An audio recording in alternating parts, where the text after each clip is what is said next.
Hello guys, welcome to my YouTube channel. আজকে Sunday করে একটু একটা জায়গায় যাব, তো ভিডিওটা পুরো দেখতে থাকো।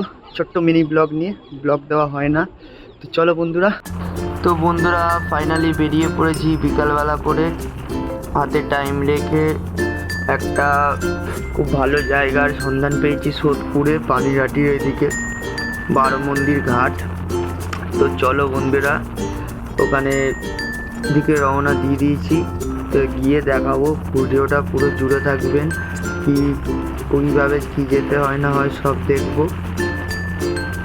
তো বন্ধুরা ফাইনালি চলে এসেছি বারো মন্দির ঘাটে। এটা প্রবেশের দিক দিয়ে টাইমিং সব এখানে লেখাই আছে বোর্ডে, সব দেখাবো। দেখো চারিপাশে খুব সুন্দর। এখানে সব সাইকেল নিয়ে ভেতরে ঢুকতে দেয়, বাইক বাইরে রাখতে হয়। বাইক আমি বাইরে রেখেছি, ও সাইকেল নিয়ে এখানে ঢোকা যাবে, বাইক বাইরে রাখতে হবে, বাইক গাড়ি। তো দেখো এখানে সব সাইকেল রাখা এখানে পরপর। তো এখানে বসার খুব সুন্দর জায়গা, আপনারা বয়ফ্রেন্ড গার্লফ্রেন্ড নিয়ে এখানে আসতে পারেন, একবার ভিজিট করতে পারেন বিকালবেলা করে, খুব সুন্দর। তো দেখো বন্ধুরা, প্রত্যেকটা শিবলিঙ্গে আমি দর্শন করছি। সন্ধে টাইপের হয়ে যাচ্ছে, পুরো বোঝা যাচ্ছে না, দেখো পরপর সব দেখাচ্ছি আপনাদেরকে। তো সাইডে দেখো নির্জুম একদম শান্ত পরিবেশ, চারিদিকে কোনো আওয়াজ নেই, পাখির ডাক খুব সুন্দর লাগছে। এখানে হালকা বাতাস বইছে। তো দেখো বন্ধুরা, আমি চারিদিকগুলো দেখালাম। তো ভিডিওটা দেখো, পুরো মন্দির হাফ রং হচ্ছে বন্ধুরা। দেখো ওই সাইডেগুলো রং হয়নি, এখানেও ওই পাশে চলে গেছি। এই মন্দিরটা 12খানা মন্দির নিয়ে অবস্থিত, ওই জন্য এই মন্দিরটির নাম বারো মন্দির ঘাট। তো দেখো বন্ধুরা, এই মন্দিরের পাশে বসার মাঠ টাইপের রয়েছে। তো দেখো বন্ধুরা, এই সাইডে ওই সাইড দর্শন করে এই সাইডে এসেছি। তো এই পাশেরগুলো দেখো বন্ধুরা, রং হচ্ছে সবে, খুব ভালো লাগছে, অনেক প্রাচীন মন্দির এগুলো।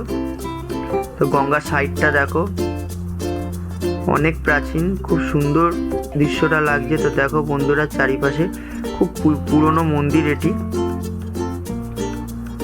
তো দেখো চারিদিকে প্রজাপতি উঠছে, খুব সুন্দর। তো দেখো বন্ধুটা স্ক্রিনশট করে রেখে দিও, সব নিয়মাবলী রয়েছে। তো চারিদিকে দেখো, তো গঙ্গার ঘাটে ফাইনালি চলে এসেছি। তো দেখো বন্ধুরা, চারিদিকে কত মানুষ বসে আছে। দেখো বন্ধুরা, সানডে করে সবাই টাইম করে এখানে চলে আসে বারো মন্দির ঘাটে। খুব সুন্দর চারিদিক, দেখো চারিদিকের খুব সুন্দর লাগছে। এখানে সবাই বসে টাইম কাটাচ্ছে, আপনারাও এসে ছুটির দিন করে টাইম কাটাতে পারো। তো দেখো ঘটি গরম সব বেচছে এখানে ঘাটের সামনে, আপনাদেরকে দূরে কোথাও যেতে হবে না, এখানেই বসে দেখবেন আপনাদের কাছে চলে আসবে ঘটি গরম, পাঁপড়। তো দেখো চারিদিকে খুব সুন্দর, সন্ধে হয়ে আসছে, খুব ভাল লাগছে বন্ধুরা এখানে। তো দেখো ওপরে ফড়িং উঠছে সব নদীতে, ওখানে নৌকো নিয়ে সব মাছ ধরছে জেলেরা। এই পরিস্থিতি আবহাওয়া দেখে খুব ভাল লাগছে, দাঁড়িয়ে থাকতে এখানে যেতে ইচ্ছা করছে না বন্ধুরা। জলের দেখো অসাধারণ লাগছে বন্ধুরা, জলের যেমন স্রোত লাগছে, মিষ্টি মিষ্টি বাতাস, আর চারিদিকে একদম হালকা ঠান্ডা পড়েই গেছে প্রায়। তো দেখো সব মাছ ধরছে এরা, জুম করে দেখাচ্ছি আপনাদেরকে। তো এরাও, এই দাদাটাও মাছ ধরছে, খুব দাদাটাও অনেকক্ষণ ধরে মাছ ধরছে। তো বন্ধুরা চারিদিকের গুলো ঘুরিয়ে দেখাচ্ছি আপনাদেরকে, দেখুন কেমন লাগছে ভিডিওটা অবশ্যই কমেন্টে জানাবেন। তো বন্ধুরা দেখো, মন্দিরের ওপর দিক করে সব পাখিতে বাসা করেছে, পায়রা রয়েছে, কত রয়েছে, বাদুর, কত কি দেখলাম। তো ফাইনালি মন্দিরটা দেখে আমরা আবার চলে আসলাম, এই যে আমার বাইক, আমার রাজা এখানে। তো আর একটা নতুন ঘাটে আমি চলে এসেছি। এই ঘরটার নাম জানি না বন্ধুরা, আপনারা জেনে থাকলে কমেন্টে অবশ্যই জানিয়ে দেবেন। তো দেখো প্রায় সন্ধে হয়ে এসছে ঘাটটার চারিদিকে। একদিন দুপুরবেলা করে এসে বন্ধুরা ঠিক করে দেখাবো, প্রায় অন্ধকার হয়ে গেছে তাই ঠিক মতন বোঝা যাচ্ছে না, কিন্তু এই ঘাটটাও অসাধারণ বন্ধুরা, আপনারা ভিজিট করতে পারেন। বারো মন্দির ঘাটের 5 মিনিটের রাস্তা আপনাদের একদম কাছাকাছি পড়বে। তো দেখো এই যে বন্ধুরা, ঘাটটার নাম নিহারিকা ঘাট। তো ফাইনালি নিয়ারেকা ঘাটে চলে এসে দেখো বন্ধুরা, খুব খারাপ লাগলো বলটা এসে কিভাবে গাড়িটাতে মারলো।